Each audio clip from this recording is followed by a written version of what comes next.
গণ অধিকার পরিষদের সভাপতি ও ডাকসুর সাবেক ভিপি নুরুল হক নূরকে দেখতে হাসপাতালে যান বিএনপি মহাসচিব মির্জা ফখরুল ইসলাম আলমগীর। মঙ্গলবার দুপুর 12টার দিকে ঢাকা মেডিকেল কলেজ হাসপাতালে যান তিনি।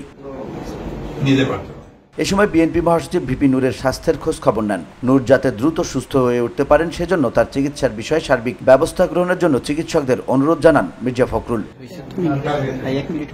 এ সময় মির্জা ফখরুলের সঙ্গে ছিলেন বিএনপির সমাজকল্যাণ বিষয়ক সম্পাদক কামরুজ্জামান রতন। গত শুক্রবার হামলায় গুরুতর আহত হয়ে ঢাকা মেডিকেল কলেজ হাসপাতালে চিকিৎসাধীন রয়েছেন নুরুল হক নূর।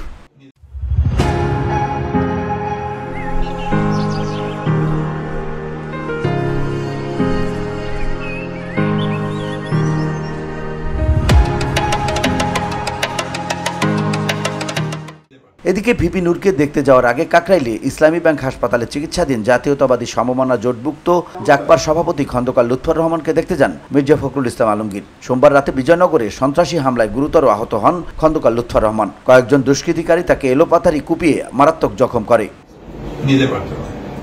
VOD Bangla news desk.